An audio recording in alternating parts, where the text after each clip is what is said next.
सियापति रामचंद्र महाराज की, कृष्ण कन्हैया लाल, शंकर महादेव, सत्य सनातन धर्म की, श्री व्यास जी महाराज, श्री हनुमान जी महाराज, हिंदू टेम्पल की। ओम नमः पार्वती पतये, हर हर महादेव।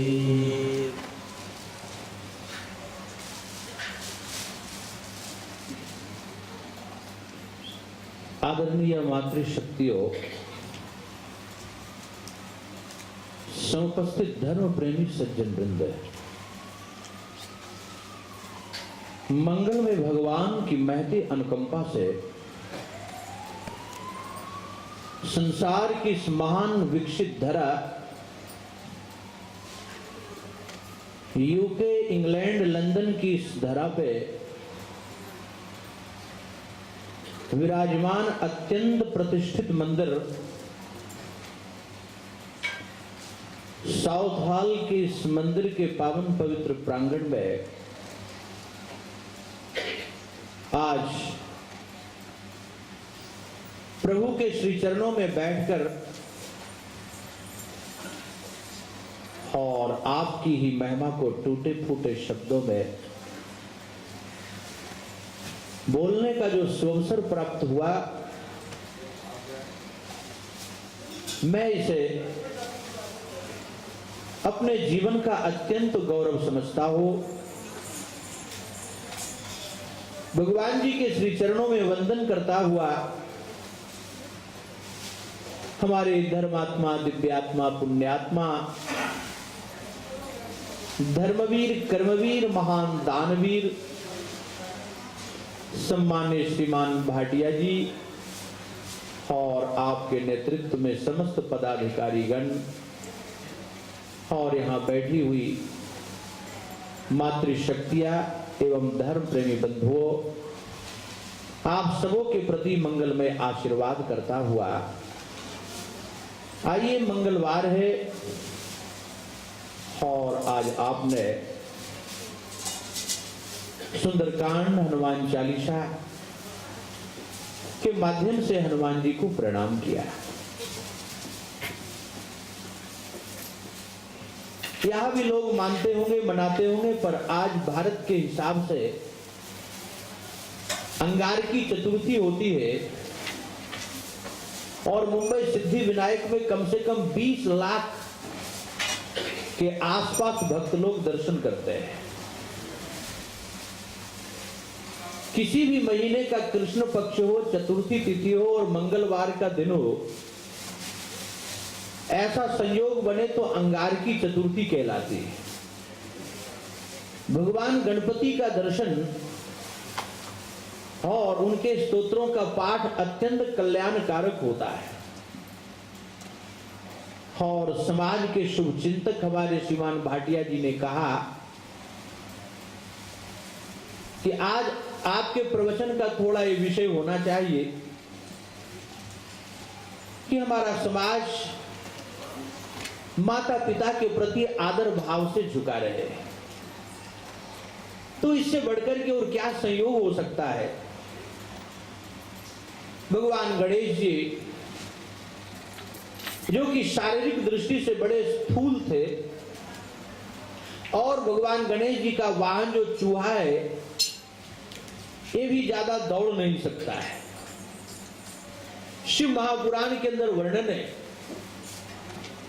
कि बड़े भाई कार्तिक स्वामी और छोटे भाई गणेश जी जब विवाह को लेकर के आपस में विवाद करने लगे,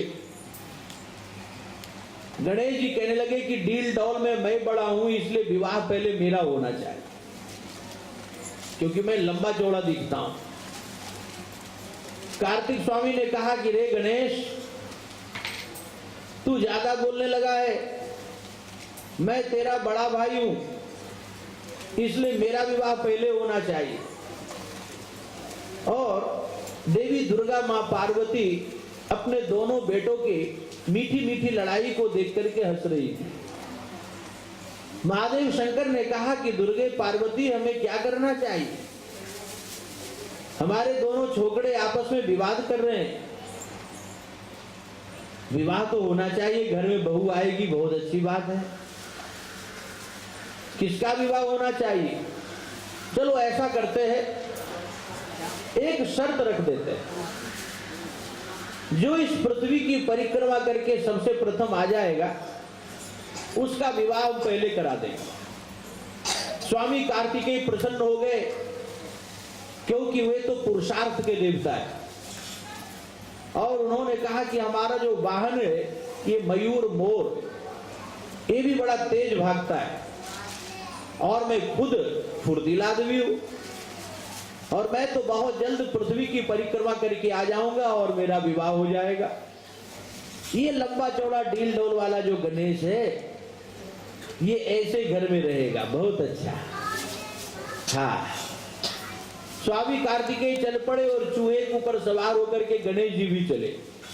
फिर भगवान गणेश को लगा कि मैं तो जीत नहीं सकता, ऐसे भी शास्त्र कहते हैं कि माता पिता के चरणों में तीर्थों का वास होता है, और हमारे जो माँ बाप है ये तो जगत के माता पिता है, क्योंकि गोस्वामी जी वर्णन करते हैं, भवानी शंकरो वंदे श्रद्धा विश्वास रूपिणौ याभ्याम बिना न पश्यन्ति सिद्धा स्वान्तस्तमेश्वरम्। ये तो जगत के माता पिता है, इसलिए आज इन्हें बढ़िया सिंहासन पे बिठा करके और इनकी पूजा करके परिक्रमा कर लेते हैं तो समस्त ब्रह्मांड की परिक्रमा का फल प्राप्त हो जाता है। और ऐसा ही हुआ, भगवान शिव जी प्रसन्न हो गए। विश्वकर्मा की दो बेटी सिद्धि और बुद्धि, और उनके साथ उनका लग्न हो गया। तोष प्रतोष कहे या शुभ लाभ कहे, ये दो बेटे हो गए। और कार्तिक स्वामी चक्कर ही काट रहे थे। नारद जी इन्होंने समाचार दिया, ये लीला होनी थी। स्वामी कार्तिकेय ने कहा कि मेरे माँ बाप ने मेरे साथ चीटिंग किया है, इसलिए अपने घर परिवार से रूठ करके स्वामी कार्तिकेय उत्तर भारत से दक्षिण भारत चले गए। और दक्षिण भारत में शैल पर्वत है, और वहीं पे विराजमान हो गए। फिर माता पिता अपने बेटे को बुलाने के लिए, बेटे के दर्शन करने के लिए उस पर्वत पे जाते हैं, और वहीं ज्योतिर्लिंग के रूप में विराजमान हो जाते हैं। सौराष्ट्रे सोमनाथंच श्रीशैले मल्लिकार्जुनम, और उन्हीं शिव पार्वती का नाम मल्लिकार्जुनम होता है। तो मैं आपसे ये कहना चाहता था कि हमारी जो संस्कृति है, हम केवल एक दिन या 2 दिन या 1 दिन मदर डे फादर डे नहीं मनाते। हमारे यहाँ नित्य मदर डे होता है, फादर डे होता है। आइए इसी संदर्भ में मैं दूसरा प्रसंग आपसे कहता हूं, रामायण का। मंगलवार भगवान विनायक, सिद्धि विनायक, कलौ चंडी विनायक हो। कलयुग में चंडी और विनायक, दुर्गा और गणपति, इनकी भक्ति का अपार फल बतलाया है। जो चंडी और विनायक के चरणों में अपने मन को लगाते हैं, उनके जीवन के सारे संकट और विघ्न दूर होते हैं। कलौ चंडी विनायक हो, और आज अंगारकी चतुर्थी है। ये वर्ष में 1 या 2 ही बार आते हैं ससयोग। आज के दिन चंद्रमा का दर्शन करना चाहिए, भगवान गणपति का दर्शन करके चंद्रमा का दर्शन करना चाहिए, फिर प्रसाद लेने चाहिए। हो सके तो गणपति सहस्त्र नाम का पाठ करना चाहिए और माँ बाप को प्रणाम करना चाहिए, तब जाकर के गणपति जी का व्रत ये पूर्ण होता है। ऐसा हमारे पुराणों में बतलाया। अब मैं थोड़े हनुमान जी के माध्यम से आपको उसी ओर ले चलता हूं। हनुमान चालीसा गाते हैं, और आपको पता है कि हनुमान के रूप में कौन है। रोज आप लोग बोलते हैं शंकर स्वयं केसरी नंदन, तेज प्रताप महाजग वंदन। महादेव शंकर ही हनुमान है। हनुमान का अर्थ होता क्या है? शिवजी हनुमान क्यों हुए? हमें सिखाने के लिए कि हमारी भक्ति कैसी होनी चाहिए। हम भक्ति तो करते हैं पर हमारी भक्ति में बहुत कुछ स्वार्थ छिपा हुआ है। जैसे कपड़े तो होते हैं पर कपड़े को आप धो करके साफ करते हैं, उसी तरह से हनुमान जी हमारी भक्ति को साफ रखते हैं। हमारी भक्ति कैसी होनी चाहिए इस बात का ट्रेनिंग देने के लिए महादेव शिव हनुमान होते हैं। हनुमान का अर्थ होता है मान मतलब ईगो, और हन जिसने मान का हनन कर दिया हो उसका नाम होता है, बोलो, हनुमान। ईगो रख करके हम भक्ति नहीं कर सकते। बड़ा मैं बड़ा बोलते। हम मुंबई रहते हैं और वहीं से पूरे देश में गतिविधियां होती है, और तो वहां गरीब लोग भी थोड़े पैसे में बड़ा खा करके अपना जीवन ठीक ठाक रख लेते हैं। बहुत तरह के बड़े होते हैं वहां, यहां भी मिलता होगा। जगह जगह मेंदू बड़ा, सांभर बड़ा, मिर्ची बड़ा, बटाटा बड़ा, इडली बड़ा। अभी चुनाव हुआ तो फिल्मों में काम करने वाली एक राखी सावंत नाम की अभिनेत्री वो भी खड़ी हो गई, और उसको लगा कि यहाँ के लोग मिर्ची बहुत खाते हैं, चिली, तो चुनाव चिन्ह उसने मिर्ची रख लिया, मिर्ची बड़ा। सोचे कि शायद हम जीत ही जाएंगे, पर मिर्ची बड़ा रखने के बाद ही बेचारी हार गई।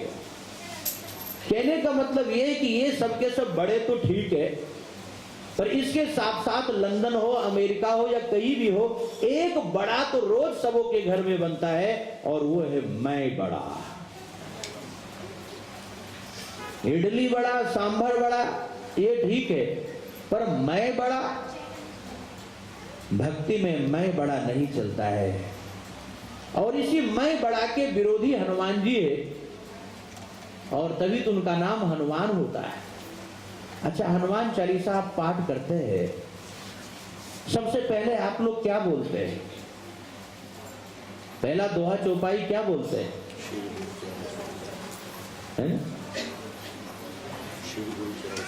शंकर स्वयं से पहले क्या बोलते हैं? प्रारंभ कहां से करते हैं? शंकर स्वयं केसरी नंदन, तेज प्रताप महाजग वंदन। पर प्रारंभ श्री गुरु चरण सरोज रज, निज मन मुकुर सुधारि, बरणो रघुवर बिमल यश, जो दायक फलचारि। क्या सर प्रतिज्ञा आप करते हैं? हनुमान चालीसा का मैं पाठ करने जा रहा हूं, पर आप बोलते क्या है? आपने कभी विचार किया? हम केवल पाठ करते चले जाते हैं, विचार नहीं करते हैं। वर्णो रघुवर बिमल यश, अब मैं रघुवर राम जी के बिमल गुण को गाने जा रहा हूं। ये हनुमान चालीसा है कि राम चालीसा है? क्या है? हनुमान चालीसा। पर आप बोलते क्या है? वर्णो रघुवर बिमल यश, वर्णो हनुमत बिमल यश नहीं। कमाल की बात है, भारत के दो नेता ऐसे हैं, बड़े निकम्मे स्वभाव के हैं, और उन्होंने अपने अपने प्रांत में अपने नाम से चालीसा बना लिया है। एक ने अपने चालीसा का नाम रखा लालू चालीसा, और एक ने नाम रखा मुलायम चालीसा। बड़े निकम्मे हैं ये, देश के लिए बड़े घातक है, समाज के लिए बड़े घातक है। और ऐसे से दोहे मुझे भी एक भगत ने पढ़ने के लिए दिया, बोले महाराज पढ़ो, आप भी पाठ करना। मैंने कहा निकम्मे, मैं ये पाठ करूंगा? बोले पढ़ के देखो तो सही। ऐसे से दोहे लिखे थे उसमें, जैसे समोसे में होता है आलू, वैसे पूरे देश में राज करेंगे लालू। अब बोलो, नाम यदि ऊपर से लालू चालीसा है और मैटर मुलायम का निकले, कभी हो सकता है? नाम हनुमान चालीसा है और प्रतिज्ञा कर रहे राम। क्यों भाई, क्यों? यही कारण है। पहले यही लिखा गया था, वर्णव हनुमत विमल यश। अब मैं वर्णन करने जा रहा हूं हनुमान जी के विमल मतलब निर्मल पवित्र यश का। यही लिखा गया था। तो हनुमान जी महाराज गदा लेकर के खड़े हो गए और उन्होंने धमकाया और कहा, तुलसीदास यदि तुम चाहते हो कि ये चालीसा ठीक ठाक चले तो याद रखो, सो सब तव प्रताप रघुराई। मुझ में आपको जो भी कुछ क्वालिटी दिख रही है, गुण दिख रहा है, भक्ति दिख रही है, प्रभाव दिख रहा है, प्रताप दिख रहा है, ये मेरा अपना नहीं है। हनुमान जी ने क्या कहा?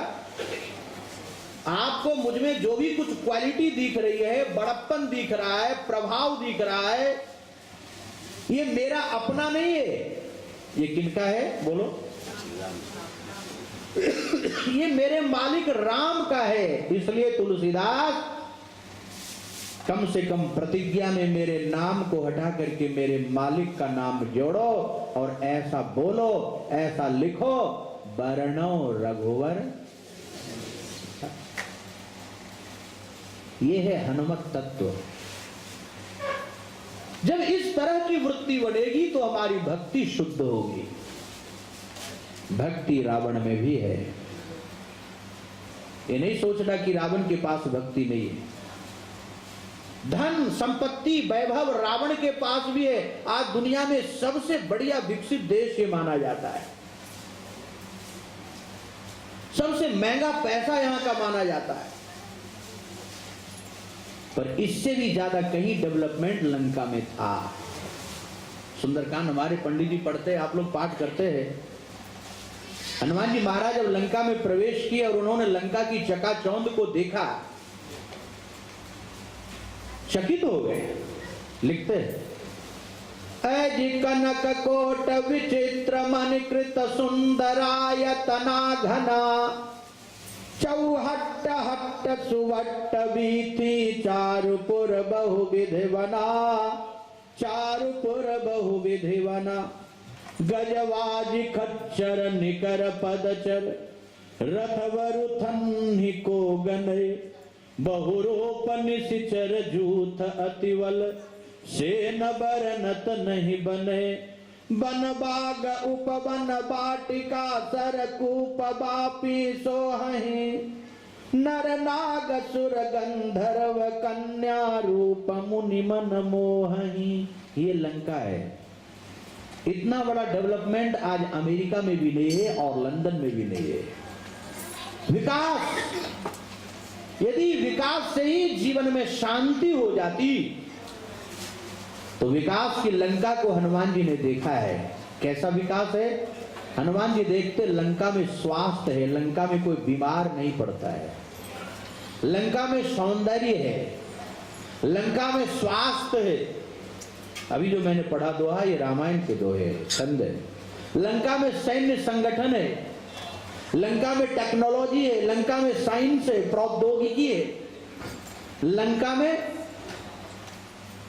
हमारे लंदन और अमेरिका में भी दीवार और छत सीमेंटेड होते हैं, ज्यादा कांच के होते हैं, बहुत चमकीला, पर वहां चारों ओर गोल्ड है। सीढ़ियां सोने की है, कुर्सियां सोने की है, छत दीवार सोने के हैं, किसी वस्तु की कमी नहीं है। तो हनुमान जी को खुश हो जाना चाहिए कि वाह बड़ा डेवलपमेंट है। पर हनुमान जी ने उस विकास की लंका में क्या किया बोलो? आग लगा दी। एक संकेत है हमारे लिए कि जो लोग केवल बाहरी चकाचौंध और बाहरी डेवलपमेंट विकास को ही जीवन का सर्वोच्च समझते हो, तो आज नहीं तो कल उनके भी विकास की लंका में आग लग जाएगी।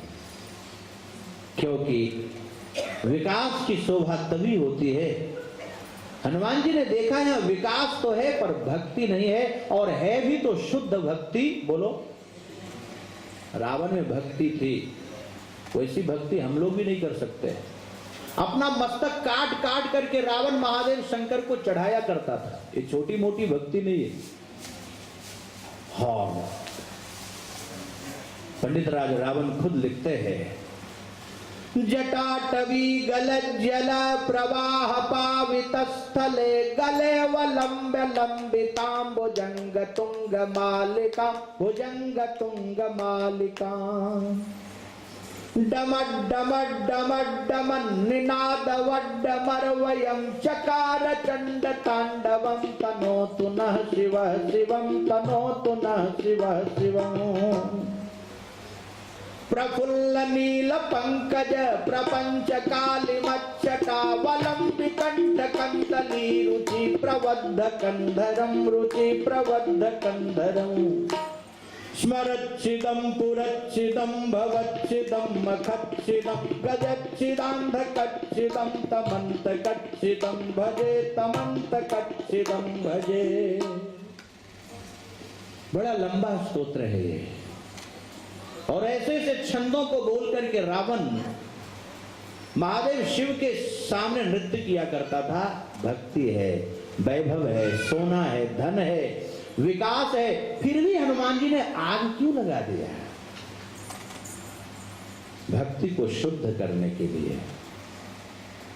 हमें ऐसा विकास नहीं चाहिए कि जिस विकास के मॉडल में तुलसी को आदर ना हो, गायों की प्रतिष्ठा ना हो, देवी देवताओं को बंधन ना हो। हमें ऐसा विकास नहीं चाहिए, क्योंकि बाहरी सुविधाओं का तब तक मूल्य नहीं है जब तक कि आंतरिक शांति ना हो, और आंतरिक शांति तो शुद्ध भक्ति से होती है। नरम नरम फर्नीचरों पे हम सोते हैं लंदन में, अमेरिका में, फिर भी हमें नींद नहीं आती है। नरम नरम हो रहा के गद्दे तो बड़े विचित्र होते, स्प्रिंग लगे होते, लोग डल्लप ऐसे करते हैं, फिर भी लोग कहते हैं हमें नींद नहीं आती। आंतरिक शांति के बिना बाह्य सुविधाओं का मूल्य नहीं है, और वो तो शुद्ध भक्ति से होती है। इसीलिए हनुमान जी वहां आग लगाते हैं। आइए, आखिर क्या कारण है? कितना सब कुछ होने के बाद भी लंका की भक्ति शुद्ध नहीं हुई? कारण, व्हाट इज रीजन? तो गोस्वामी जी मानस में लिखते हैं, एक और राम की अयोध्या है, आर्यों की अयोध्या है, हिंदुओं का भारत देश है, जिनके जीवन की प्रथा क्या है, जब उठते हैं तो क्या करते हैं वो, और एक और विकास वाली लंका है, पर वहां के लोगों के जीवन का स्टाइल क्या है, बस हम कैसे जीते हैं,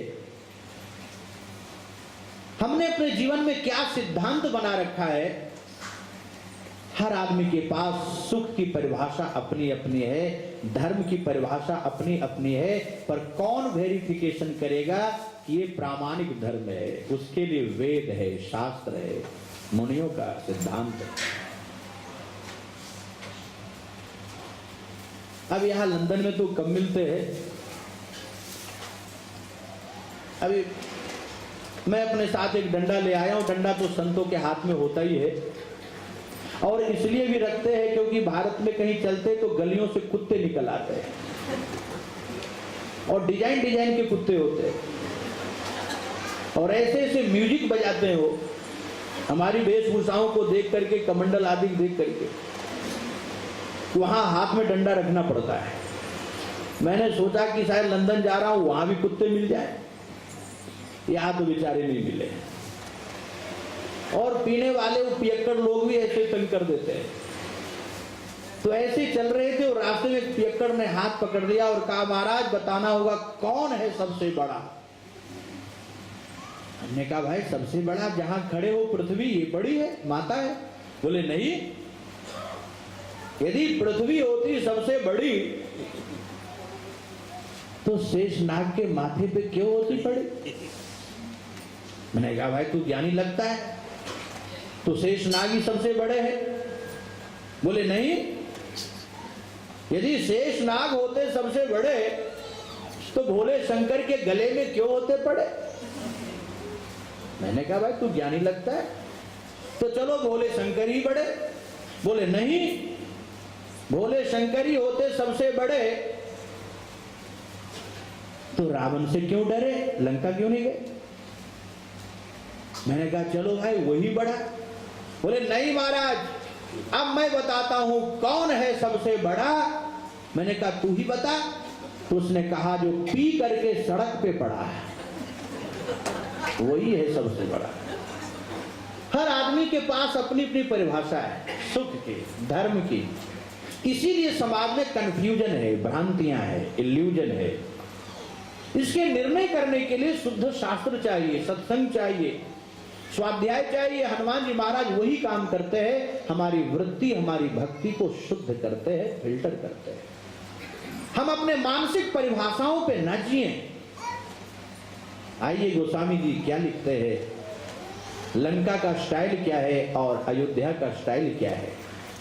भक्ति तो दोनों ओर है, राम में और रावण में। दोनों महादेव शिव की उपासना करते हैं, राम भी और रावण भी। भक्ति दोनों तरफ है, धन दोनों तरफ है, वैभव दोनों तरफ है, पर स्टाइल क्या है, बस ये भी समझ में आ जाए। हमारे भाटिया जी समाज के बड़े शुभचिंतक है, बड़े प्रेमी है, और उन्होंने कान में आकर के कहा कि थोड़े इसके ऊपर आप प्रकाश डालें। तो मुझे अचानक याद आ गया, मंगलवार भी और आज चतुर्थी भी है, इसीलिए मैंने सुनाया। तो बाबा जी लिखते हैं मानस में, प्रभु श्री राम जब प्रातः वेला में उठते हैं तो क्या करते हैं। प्रातः काल उठी कै रघुनाथा, गाइए जरा,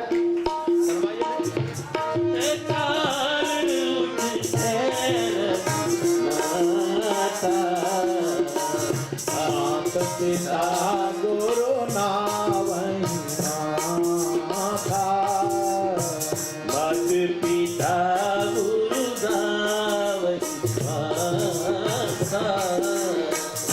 ये हमारे आर्यों की संस्कृति है, ये भारत की संस्कृति है।